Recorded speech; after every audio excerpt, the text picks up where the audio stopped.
Welcome to agent private limited. आज की इस क्लास में हम एफबीडी के अंदर मोटर के लॉजिक को डेवलप करना सीखेंगे। यहाँ पर स्टार्ट पुश बटन और स्टॉप पुश बटन को यूज कर लेंगे। साथ ही साथ एक रन फीडबैक के लिए यहाँ पर ये 0 1 2 3 4 नंबर को हम यहाँ पर रन फीडबैक के लिए यूज कर लेंगे और डिजिटल आउटपुट के लिए हम DO1 को इस्तेमाल कर लेंगे। इस PLC के अंदर 3 लैंग्वेज है, ST, LD और FDD। तो आज की क्लास में हम FBD के अंदर डिस्कशन करेंगे। यहाँ पर आप देख पा रहे हैं 3 लैंग्वेज हैं, ST, LD और FDD। आज की क्लास में हम FBD के अंदर मोटर के लॉजिक को डेवलप करना सीखेंगे। तो हम यहाँ पर एक FBD यानी कि फंक्शन ब्लॉक डायग्राम पर क्लिक कर देंगे। यहाँ पर ऐड हो गया है प्रोब 1 के नाम से। इसको चाहो तो आप चेंज कर सकते हो। सबसे पहले हम IO मैपिंग करना सीखेंगे। हम इस फाइल का नाम ही IO मैप कर देते हैं। अब इसके अंदर आएंगे, डबल क्लिक करेंगे तो यहाँ पर हम अपना IO मैपिंग करेंगे। लेकिन IO मैपिंग करने से पहले हमें कुछ वेरिएबल को डिफाइन करना पड़ेगा। इसको बनाने के लिए या तो हम लॉजिक के साथ ही साथ बनाते जाएं या फिर हम ग्लोबल वेरिएबल के अंदर जा करके वहाँ पर आप बना सकते हैं। तो सबसे पहले हम यहाँ पर जो भी वेरिएबल हमें यूज करने हैं उसको यहाँ पर बना लेते हैं। ग्लोबल वेरिएबल पर डबल क्लिक करेंगे और नीचे आएंगे और यहाँ पर हम अपने वेरिएबल बना देंगे। सपोज पहला है P101 _start, उसके बाद दूसरा P101 stop, उसके बाद तीसरा P101 run FB फीडबैक। 3 हमारे यहाँ पर DI हो गए। उसके बाद चौथा रहेगा run command P101 run CMD। ये 4 वेरिएबल हमने यहाँ पर बना दिए हैं। अब वापस हम IO मैपिंग के अंदर आएंगे तो हम यहाँ पर IO मैपिंग FBD के अंदर ही करेंगे। सबसे पहले हम टूल बॉक्स के अंदर आएंगे और यहाँ से वेरिएबल को ड्रैग एंड ड्रॉप करेंगे। पहली जो पुश बटन है वो कौन से चैनल से हमें लेनी है, तो उसके लिए यहाँ पर हम IOs के अंदर आएंगे और इसके अंदर IOs के अंदर हम सबसे पहले DI0 यानी कि DI0 को यहाँ पर ले लेंगे और एक बार और एक वेरिएबल लेंगे और इसको यहाँ पर पहली बटन यानी कि स्टार्ट बटन के साथ इसको कनेक्ट कर देंगे। तो जब भी ये DI0 पे सिग्नल आएगा यानी कि DI0 को सिग्नल मिलेगा तो ये स्टार्ट को मिल जाएगा। तो एक हमने यहाँ पर DI की मैपिंग कर ली है। अब इसी को हम कॉपी और पेस्ट कर देंगे। तो यहाँ पर हम नेक्स्ट चैनल ले लेंगे DI1 और इसको हम स्टॉप के साथ कनेक्ट कर देंगे। तो ये हमारी 2 DI की स्टार्ट और स्टॉप बटन मैप हो गई हैं। इसके अलावा एक और भी DI है, उसको भी यहाँ पर मैप कर लेते हैं। तो इसको हम चौथे चैनल पर मैप करेंगे 0 1 2 3 4 यानी कि 4 नंबर जो हमारी टॉगल बटन है इसके DI को इस्तेमाल कर लेंगे, क्योंकि हमारे पास यहाँ पर फिजिकल मोटर नहीं है जिसकी हमें रन फीडबैक मिलेगी। तो यहाँ पर जब हम होल्डिंग का कॉन्सेप्ट को डिस्कस करेंगे तो यहाँ पर हम रन फीडबैक को टॉगल करके डिस्कस करेंगे। तो इसमें हम DI नंबर 4 को ले लेंगे और ये हो जाएगा रन फीडबैक। इसके अलावा एक DO भी है, इसको कॉपी और पेस्ट करेंगे और यहाँ पर हम DO को मैप कर लेंगे। यहाँ पर हमारा आ जाएगा रन कमांड, यहाँ पर हो जाएगा _IO पहला DO यानी कि DO0 को ले लेंगे। तो हमने यहाँ पर डिजिटल इनपुट और डिजिटल आउटपुट की मैपिंग कर ली है। अब हम मोटर के लॉजिक को बनाएंगे। तो इसके लिए हम एक नई प्रोग्राम फाइल को ऐड करेंगे। अगेन एक FBD फाइल बनाएंगे और इसका नाम दे देंगे कोई भी नाम, यानी कि मैं मेन प्रोग्राम नाम दे देता हूँ। तो मोटर के लॉजिक को बनाने के लिए टूल बॉक्स के अंदर आएंगे, इंस्ट्रक्शन ब्लॉक के अंदर आएंगे और इंस्ट्रक्शन ब्लॉक को ड्रैग एंड ड्रॉप करेंगे और यहाँ पर हम एंड गेट लेंगे, AND टाइप करेंगे, एंड आ गया। अब हमारे पास यहाँ पर एक स्टार्ट बटन और एक स्टॉप बटन कनेक्ट करेंगे। तो यहाँ से एक वेरिएबल लेंगे और यहाँ पर हम स्टार्ट बटन को कनेक्ट कर देंगे। एंड गेट हम ऑलरेडी डिस्कस कर चुके हैं, थोड़ा सा ब्रीफ कर देते हैं।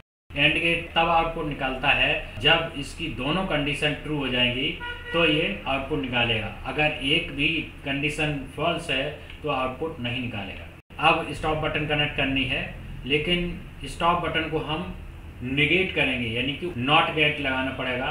तो अगेन हम यहाँ पर इंस्ट्रक्शन ब्लॉक लेंगे और यहाँ पर टाइप करेंगे नॉट। तो ये आ गया नॉट। नॉट को यहाँ पर कनेक्ट कर देंगे और यहाँ पर कॉपी पेस्ट करेंगे और यहाँ स्टॉप की बटन को कनेक्ट करेंगे। स्टार्ट और स्टॉप की बटन कनेक्ट हो गई है।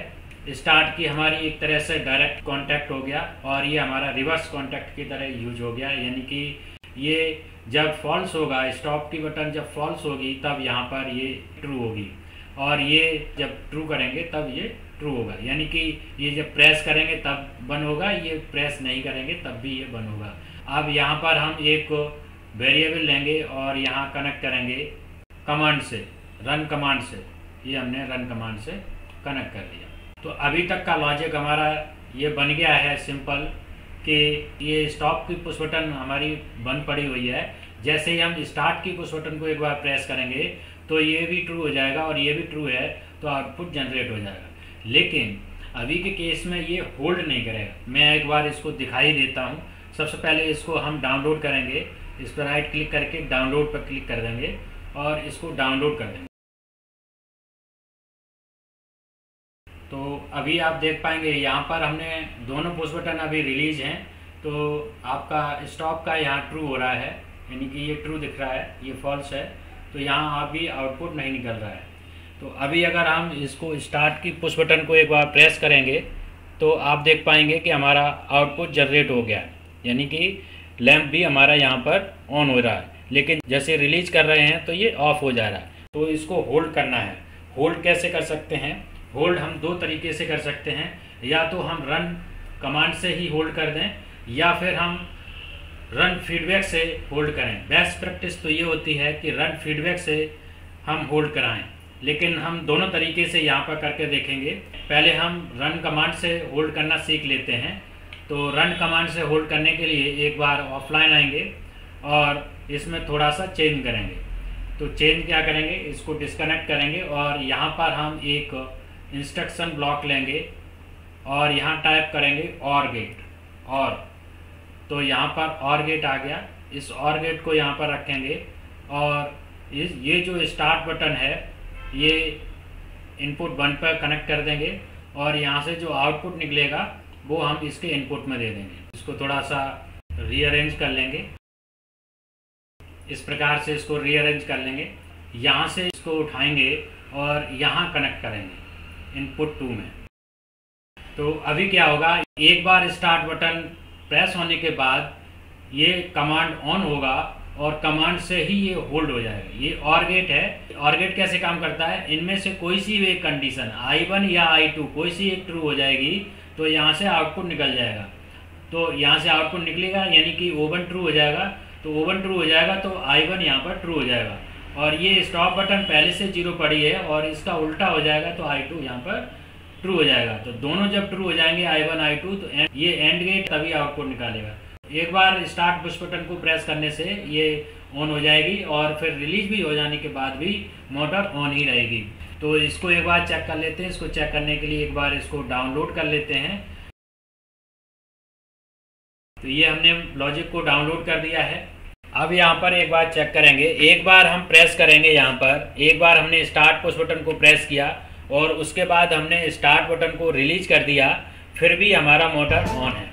अब बंद कब होगा, जब हम इसकी स्टॉप पुश बटन को एक बार प्रेस करेंगे।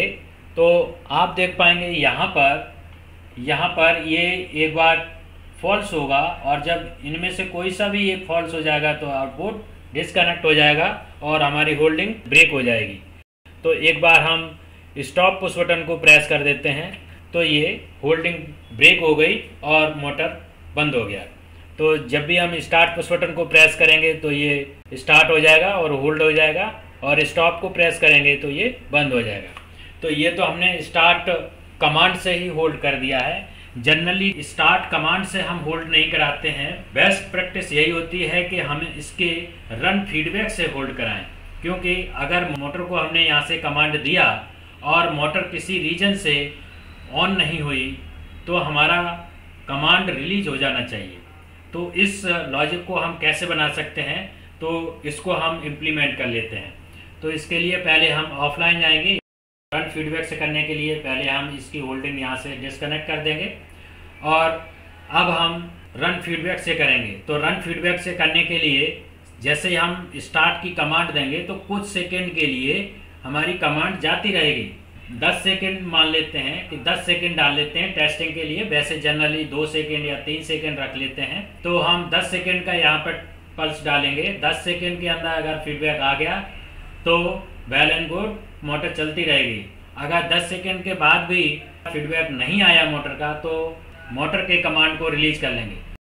इसको थोड़ा सा ड्रैग करके नीचे लाएंगे और यहाँ पर एक पल्स टाइमर डालेंगे। Instruction block drag and drop करेंगे और यहाँ टाइप करेंगे TP पल्स टाइमिंग यहाँ पर डालेंगे और ये जो स्टार्ट बटन है उससे हम पल्स टाइमर को चलाएंगे। ये हमने पल्स टाइमर को यहाँ पर चला दिया। ये पल्स टाइमर चला दिया। अब इसके अंदर हम 10 सेकेंड डालेंगे। 10 सेकेंड डालने कैसे डालेंगे, यहाँ से हम वेरिएबल लेंगे एक और इसके अंदर हम सीधा यहाँ पर T#10S लिख देंगे। तो ये 10 सेकेंड की हमने इसके अंदर प्रीसेट डाल दी। जैसे ही ये स्टार्ट कमांड एक बार प्रेस होगा ये 10 सेकेंड के लिए अपने आउटपुट को ऑन करके रखेगा और इसका जो आउटपुट है वो हमने इनपुट 1 में दे दिया। अब यहाँ पर हम रन फीडबैक को यहाँ पर कनेक्ट कर देंगे, यानी कि एक वेरिएबल लेंगे यहाँ पर और यहाँ हम रन फीडबैक वाला ये डाल देंगे। तो हमारी यहाँ पर होल्डिंग जो हम रन कमांड से कर रहे थे वो रन कमांड से न होकर के रन फीडबैक से हो जाएगी। ये जैसे ही पल्स देंगे ये 10 सेकेंड तक तो ऑन करके रखेगा कमांड को, लेकिन 10 सेकेंड के बाद अगर फीडबैक नहीं आई तो ये कमांड को रिलीज कर देगा। तो इसको एक बार चेक कर लेते हैं। इसके लिए इसको एक बार डाउनलोड कर लेंगे। अब अभी के केस में हम यहाँ से एक बार स्टार्ट पल्स देंगे और वो 10 सेकेंड के लिए पल्स जाएगी। 10 सेकेंड के दौरान अगर मोटर स्टार्ट हो जाएगी तो रन फीडबैक हमारे पास आ जाएगा। अगर नहीं आया तो हमारी रन कमांड रिलीज हो जाएगी। एक बार चेक करते हैं। सबसे पहले हम इसको एक बार स्टार्ट की पल्स स्टार्ट पुश बटन को प्रेस करेंगे। एक बार हमने प्रेस कर दिया, उसके बाद ये रन फीडबैक का वेट करेगा। अगर रन फीडबैक नहीं आई तो ये मोटर के रन कमांड को रिलीज कर लेगा। जैसे कि आप देख पा रहे हैं यहाँ पर इसने मोटर की रन कमांड को रिलीज कर लिया। अब मान लेते हैं कि एक बार स्टार्ट की कमांड दी और रन फीडबैक आ गया। तो सबसे पहले हम यहाँ पर स्टार्ट की कमांड दे दी। अब हमने मान लेते हैं मोटर स्टार्ट हो गई और हमारे पास रन फीडबैक आ गया, यानी कि यहाँ से रन फीडबैक हमारे पास आ गया। तो ये मोटर की कमांड जाती रहेगी, यानी कि मोटर रन बनी रहेगी। आप देख पाएंगे हमारी जो स्टार्ट की पल्स है वो यहाँ से डिस्कनेक्ट हो गई है और ये रन फीडबैक आ गया, उससे हमारी मोटर स्टार्ट हो गई है और स्टार्ट ही बनी रहेगी। अब ऐसे स्टार्ट होने के साथ ही साथ इसमें मोटर चलते चलते अगर बंद हो जाती है, यानी कि रन फीडबैक चला जाता है, तो ये अपनी कमांड को इमीडिएटली रिलीज कर लेगा। सपोज अभी मोटर चल रही है और किसी रीजन से मोटर फिजिकली बंद हो गई तो क्या होगा, हमारा रन फीडबैक चला जाएगा। तो रन फीडबैक जैसे जाएगा तो कमांड इमीडिएटली रिलीज हो जाएगी। जैसे हमने रन फीडबैक हटाया तो ये कमांड इसने रिलीज कर लिया। इस तरह से आपने देखा कि किस तरह से हम FBD के अंदर मोटर के लॉजिक को बना करके उसकी होल्डिंग कर सकते हैं। तो आज क्लास में बस इतना ही। Thank you for watching this video. अगर आपको ये वीडियो पसंद आई तो लाइक करें, शेयर करें और अगर आपने अभी तक हमारे चैनल को सब्सक्राइब नहीं किया तो सब्सक्राइब कर लें, साथ ही साथ बेल आइकन को क्लिक कर लें ताकि हमारे लेटेस्ट वीडियो के अपडेट्स आपको टाइम से मिल सकें। और अगर आपका कोई क्वेश्चन है, कोई डाउट है तो नीचे कमेंट बॉक्स में पूछ सकते हैं। Thank you.